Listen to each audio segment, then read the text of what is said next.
our lab, we did acid-base hydrolysis and TLC analysis of rutabaga extracts.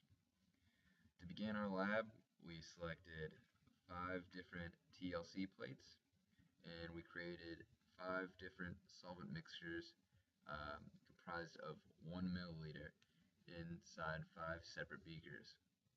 And the purpose of this was to find the best TLC solvent for the TLC that we were going to perform at the end of the lab. The 5 different mixtures that we created was a 100% ethyl acetate solvent mixture that was comprised of 1 milliliter of ethyl acetate, a 100% hexane solvent that was comprised of 100% hexane, 50-50 hexane ethyl acetate solvent, which was 0.5 mils of each, 20-80 ethyl acetate hexane, which was 0.2 mils of ethyl acetate and 0.8 mils of hexane, 80-20 ethyl acetate hexane, which was 0.8 mils of ethyl acetate, 0.2 mils of hexane, and those are the 4. And for the TLC plates, what we put on them was 2 different forms of rutabaga extract that we were given. One was pure rutabaga extract, and we called this R1. The other, R2, was rutabaga extract and ethyl acetate. Okay. So what Erin has drawn on the board right now is the results of the first 5 TLCs, and that is the ones used to determine the best solvent.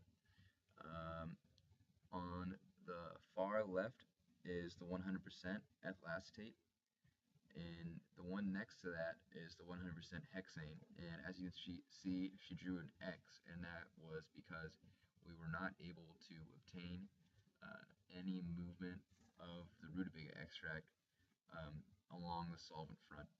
So that was unusable. The one in the middle is the 50-50. The one to the right of that is the 20-80 ethyl acetate hexane, and the one to the right of that is the 80-20 ethyl acetate hexane. And you can see on both the R1 and R2 dots, which were the 2 different rutabaga extracts that we used. Yeah. So what Erin is writing on the board now was the RF, or retardation factor, for all of the TLCs, or all of the first 5 TLCs, and that was what we used to determine which solvent was the best. We were looking for the solvent that had the highest TLC, or the highest RF on the TLC, which meant that the dots moved farthest along the solvent front.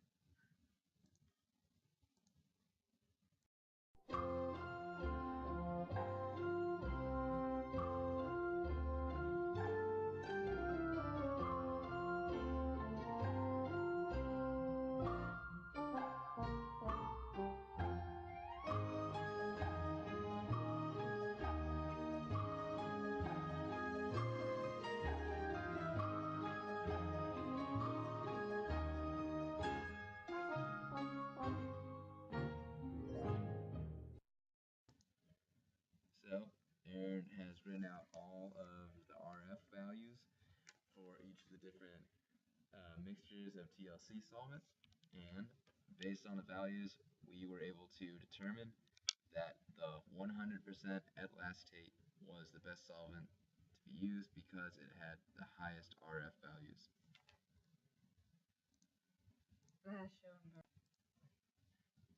So here's the setup. You can see in the big container, that's where the 100% rutabaga was kept.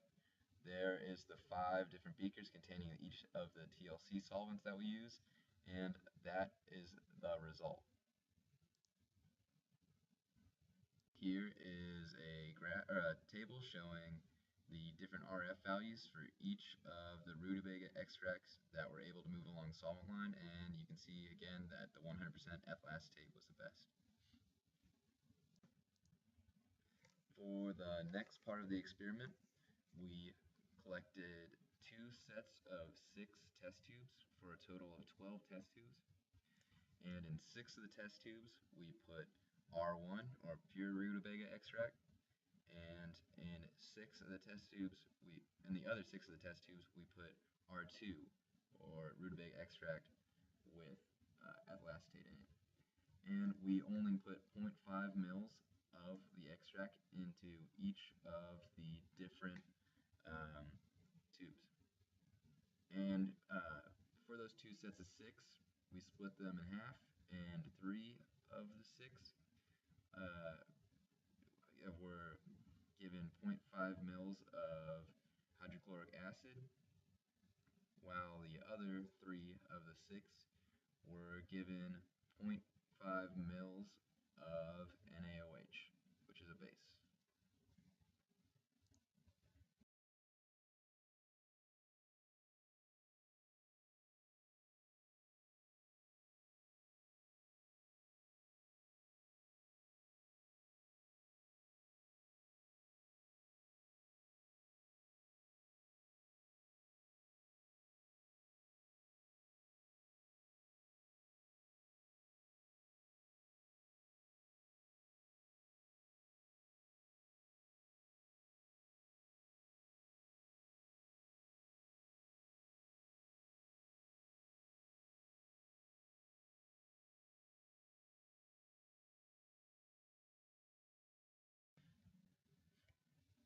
So this initiated the beginning of the acid or base hydrolysis.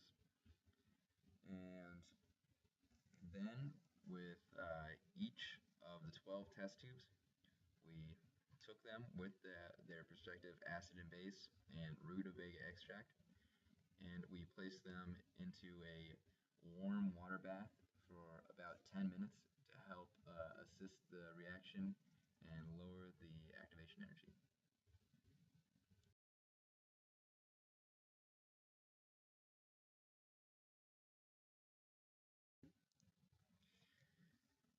After the warm water bath, we removed the test tubes from the water, and we added 0.5 mils of ethyl acetate to each of the 6 test tubes. And this was just to get a little bit larger amount of solution and aid us in the separation of the substance later on. For each of the 12 test tubes, we then attempted to create an aqueous layer and an organic layer. And we did this by taking a pipette and putting it inside of each of the 12 test tubes, and we would draw up each of the 3 different components, an acid or a base, and the ethyl acetate and the rutabaga extract, either R1 or R2. And we would draw it up into the pipette and gently spray it out of the pipette back into the test tube and draw it back in again, and we repeat this several times to mix the solution thoroughly, and this would result in an aqueous layer and an organic layer.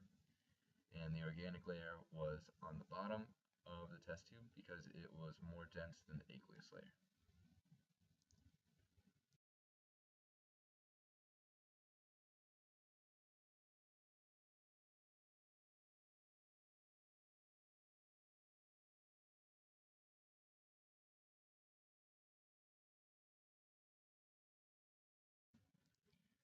Our next objective was to remove the organic layer in the test tubes. And we would do this by inserting a pipette, and we would very carefully draw up the bottom layer, and you were able to tell the difference between the bottom layer and the top layer by a slight difference in color. And we would be very careful not to draw up any of the aqueous top layer, which was less dense. And we would do this for the sets of 3 of the test tubes. And for each of the set of 3, we would put the organic layer into its own beaker. So there was one R1 acid beaker, one R1 base beaker, one R2 acid beaker, and one R2 base beaker.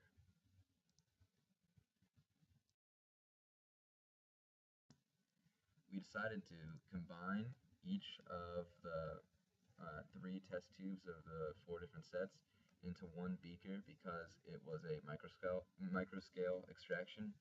So there was very little inside each of the organic layers, and it would so little in fact that it would not be enough to perform a TLC of just one test tube's organic layer.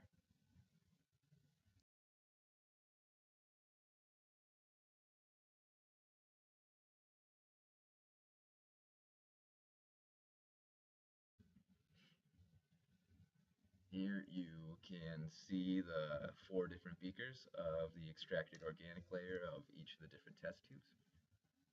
And that's it.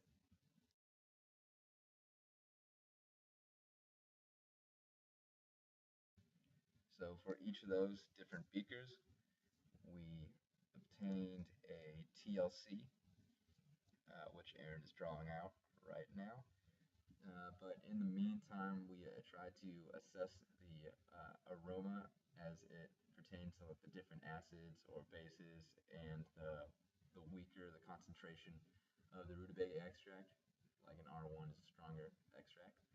And we were unable to tell distinct difference in aroma between the different beakers. We think that might have been to do with some of the moisture in the air inside of pulp signs. There's a number of different variables that could have affected that, but there was no distinct noticeable difference to us.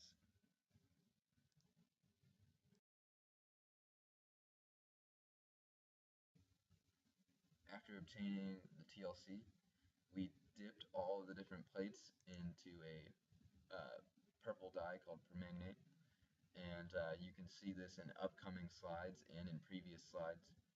And this was used to help us distinguish the different points and really like add a lot of contrast to the TLC plate where we might not have noticed it when using exclusively just a UV light.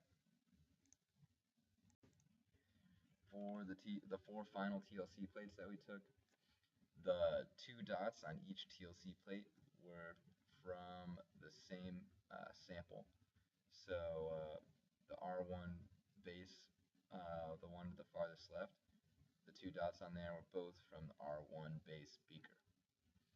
Just make a note that the second R1 acid, which is listed on the board, is actually meant to be R2 acid. Based on the TLC data, the 2 dots showed consistent lengths of travel, and for the most part traveled approximately about the same difference, or about the same distance. Uh, the the dots that traveled the farthest were actually the R2 base, and the ones that traveled the least farthest were the R2 acid. And as a result, the R2 base had the highest RF, while the R2 acid had the lowest.